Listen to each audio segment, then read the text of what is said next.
गौ माता की जय, भारत माता की जय। आचार्य जी ने वैसे तो मैं क्या कहूं, आप सारी बात ही कह दी। आपको, आपके संघर्ष को, आपके जीवन को प्रणाम करते हुए मंच और आप सबके इस प्रयास को, इस सफल प्रयास को यहां इस मुकाम तक लेकर जाने के लिए 23 मार्च को शहीदों को याद करके आने वाले वक्त में अपने संकल्पों को फिर से दोहराने के लिए मैं फिर आपके चरणों में एक बार नमन करता हूं।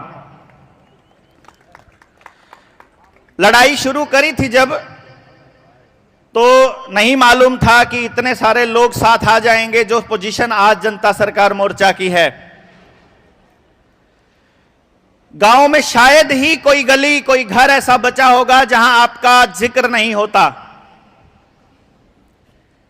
अब एक चीज के ऊपर सारा मसला टिका हुआ है कि आपका जिक्र तो होता है, अब आपका अगला कदम क्या होगा।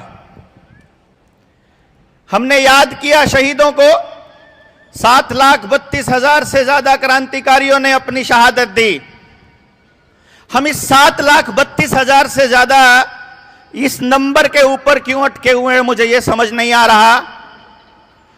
क्योंकि जिस दिन को हम आजादी का दिन मानते हैं, 15 अगस्त 1947, क्या उसके बाद आजादी मांगते हुए लोग नहीं मरे हैं? क्या जो किसान आंदोलन में 750 किसानों ने अपनी जान दी थी, या इस किसान आंदोलन में जो शुभकर्ण ने अपनी जान दी है, क्या यह उन शहीदों में शामिल नहीं होता है? क्या जो कंडेला के कांड में जो किसानों के ऊपर गोलियां चली थी, या जो मध्य प्रदेश के अंदर गोलियां चली हैं, या जो झारखंड में गोलियां चलती हैं, या जब अपनी जल जंगल जमीन को बचाने वाले लोगों को नक्सली कह करके गोली मार दी जाती है, क्या उनको हम आजादी के मतवाले नहीं बोलेंगे? मुझे लगता है कि इंसानियत की आजादी की लड़ाई लड़ने वाला हर आदमी उस 7,32,000 शहीदों के पीछे खड़ा है। हर वो आदमी, उस हर शहीद को हम यहां इस मंच से नमन करते हैं। हमने 2 चम्मच घी मांगा गांव से। हमने बोला आप हमें 2 चम्मच घी दीजिए। 1 चम्मच घी आज 23 मार्च 2024 तक जितने लोगों ने शहादत दी अपनी आजादी बचाने के लिए, उसके सम्मान में, और 1 चम्मच घी जो उन्होंने सपना देखा उसके निर्माण के अपने संकल्प में, ताकि उनका जो बलिदान है वो व्यर्थ ना जाए। पर वो कैसे होगा? अक्षय भाई ने हम सबको बताया, और मैं बचपन से एक बात सुनता आ रहा हूं, इसका बिल्कुल बुरा नहीं मानना है, शिक्षकगण बैठे होंगे यहां। हमको बचपन से जब भी भगत सिंह की बात चलती है तो स्टेज से कहा जाता है कि भगत सिंह के विचारों को जानिए, भगत सिंह को पढ़िए और उसको जीवन में उतारिए। लेकिन सिलेबस में तो भगत सिंह है ही नहीं, और मम्मी पापा कहते हैं कि सिलेबस से बाहर पढ़ेगा तो जीवन ही नहीं चलेगा।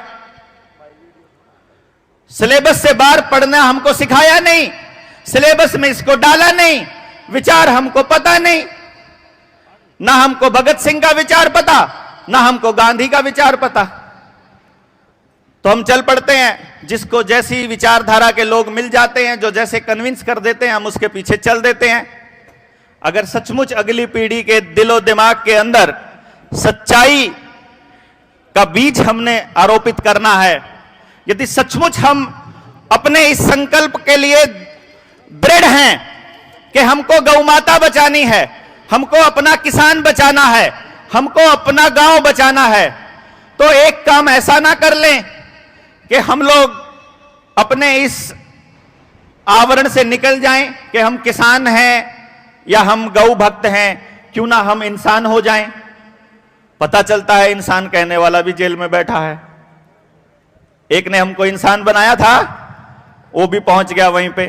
तो कुछ और नाम ले लेते हैं, मानव बन लेते हैं। मानवता की लड़ाई लड़ लेते हैं। मानव कब बचेगा? जब मानव का बीज बचेगा। मानव का बीज कब बचेगा? जब उसका खेत बचेगा, उसकी फसल बचेगी, उसके फसल का बीज बचेगा। उसका फसल और उसका खेत तब बचेगा जब उसके खेत में नंदी का बीज बचेगा, जब गाय का बीज बचेगा। गाय का बीज बचेगा तब बचेगा जब हमारे बीज असली होंगे, इंसान के, मानवता के। इसीलिए जब किसान ये कहता था कि ये फसल और नस्ल बचाने की लड़ाई है, तो मेरे ख्याल से कोई ही यहां बैठा हुआ एक भी योद्धा ऐसा नहीं है जो उस किसान आंदोलन में दिलो जान से नहीं लगा हुआ था, क्योंकि वो समझता है कि ये लड़ाई फसल और नस्ल बचाने की है। और यकीन मानिए, इसको जीतने के लिए आपको विचारों की जो तलवार है उसको जितना तेज करना पड़ेगा, उसके लिए हम अभी, मुझे लगता है, तैयार नहीं है। मुझे ऐसा लगता है। तो क्या कर रहे हैं? यदि सचमुच हम चाहते हैं कि इस लड़ाई को आगे बढ़ाएं, तो एक संकल्प यहां से लिया जाए। जितने युवा समाज के, खासतौर पे इस दादरी एरिया से, रेवाड़ी के, महेंद्रगढ़ के, भिवानी के, रोहतक, झज्जर के आसपास के एरिया के जितने लोग यहां आए हुए हैं, और देश भर से मैं देख रहा हूं, मध्य प्रदेश से भी साथी आए हैं, पंजाब से भी अपने साथी आए हैं, तो क्यों ना ऐसा किया जाए कि जो नई पीढ़ी है, जो नौजवान साथी हैं, उनके बीच इस समाज को बचाने के लिए विमर्श चालू किया जाए। यहां से अगर मंच इस बात के लिए तय करता है, तो आने वाले वक्त में आपको यह खबर कर दी जाएगी कि महीने के दूसरे शनिवार को या एतवार को भगत सिंह के ऊपर भी चर्चा होगी कि आइए हम बात करते हैं। जब बात करते हैं, और आतंकी कहा जाता है भगत सिंह को आज भी सरकारी दस्तावेजों में, आपको मालूम होगा ना इस बात का। अगर आज भी भगत सिंह सरकारी दस्तावेजों में आतंकवादी है, तो हम आजाद कैसे हैं? अंग्रेजों ने जब उनको आतंकी घोषित किया, और जैसे ही भारत को आजाद घोषित किया, उसी वक्त वो व्यक्ति क्रांतिकारी घोषित हो जाना चाहिए। ये तो क्रांतिकारियों का खून था, उनके जज्बे थे कि उनको आज तक क्रांतिकारी बनाया हुआ है। मैं समझता हूं कि लड़ाई सिर्फ इतनी सी नहीं है कि हम एक साल के एक दिन में इकट्ठा हों और एक चर्चा करें और घरों को चले जाएं, सत्ता में पहुंचें। और आजाद जी ने बहुत ही खूबसूरती से एक बात कही है कि वहां जाने के बाद पता नहीं कैसे बदल जाता है आदमी। मालूम है क्यों? क्योंकि वहां जाने की पूरी प्रक्रिया उनके हिसाब से हो रही है, क्योंकि वहां जाने का पूरा तरीका उनका है, काम करने का तरीका उनका है।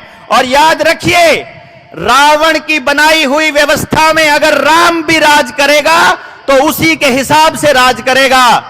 इस रावण की बनाई हुई व्यवस्था को जड़ से उखाड़ना पड़ेगा, जिसके लिए जनता सरकार मोर्चा के लोग घर से निकल करके अपने समाज के अंदर जा गए हुए हैं। इसलिए इस संपूर्ण व्यवस्था परिवर्तन की इस लड़ाई में हम लोगों को यह बात सोचनी होगी कि अगर हम अपने बच्चों का जन्म अपनी मर्जी से नहीं करवा सकते, दाई को नॉर्मल डिलीवरी करवाने पर उसके खिलाफ केस होता है, अगर आपको नहीं पता है तो। इस तरह के कानून है। आपकी मर्जी से आप गाय नहीं पाल सकते, अपनी मर्जी से डंगर नहीं पाल सकते। मॉडल APLM एक्ट बना दिया गया है। अभी क्योंकि हरियाणा और पंजाब और पश्चिमी उत्तर प्रदेश के लोग थोड़ा लड़ रहे हैं, किसान आंदोलनों के नाम पर हम सड़कों पर हैं, तो सरकार अभी ढीली है। वरना मॉडल APLM एक्ट को जिस दिन सख्ताई से लागू किया, तो वैद्य जी बैठे हुए थे, जितने भी गाय पर काम करने वाले, गौ माता पर काम, गौशाला पे गौ के संवर्धन पर काम करने वाले हमारे डागर साहब हैं, नवीन भाई हैं, मैं उनको बता दूं कि नंदी को वन्य प्राणी बनाकर मॉडल APLM एक्ट में रखा हुआ है।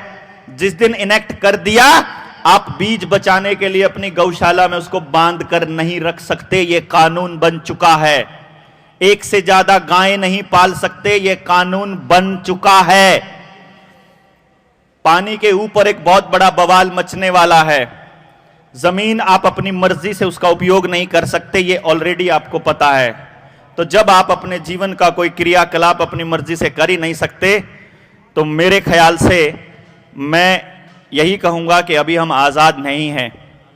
आजादी की इस अगली लड़ाई में हम सब लोग दृढ़ संकल्प होकर एक बात तय करें कि अपने लिए नहीं, अपने आने वाली संतानों के लिए जितना भी पुण्य कमाया जाए उसका फल हमारी अगली पीढ़ी को मिल जाए, और जो पाप हमसे हो जाएं इसी जन्म में हम इनको भुगतें और एक अच्छे समाज का निर्माण करें।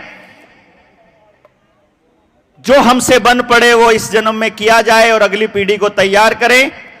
8 जुलाई 2024 को मेरा बेटा यशस्वी यहां बैठा है, 18 साल का हो गया, हो जाएगा मतलब। अभी मैं कल ही एक जगह बात कर रहा था कि बाप को ऐसा काम करना चाहिए जहां वो अपने बच्चे को ला सकता है, और हम जनता सरकार मोर्चा के लोग हम इतने गौरव से हम कह सकते हैं कि हमारे साथ इस तरह के लोग जुड़े हुए हैं कि हम अपने बच्चों को आंख बंद करके अपने साथियों के हवाले कर सकते हैं। तो 8 जुलाई को ये समाज को समर्पित हो जाएगा। आने वाले वक्त में बाप बेटा साथ मिलकर इस लड़ाई को लड़ेंगे और शहीद भगत सिंह के सपनों का समाज हम लोग बनाएंगे। आप सब लोग इस मुहिम में आगे बढ़िएगा। आप सब लोग यहां आए, इस कार्यक्रम को सफल बनाया। इसके लिए आयोजकों का, प्रदीप भाई का, सारे जनता सरकार मोर्चा की टीम का, सभी गौ रक्षकों का आपका बहुत बहुत धन्यवाद। जय हिंद, जय भारत।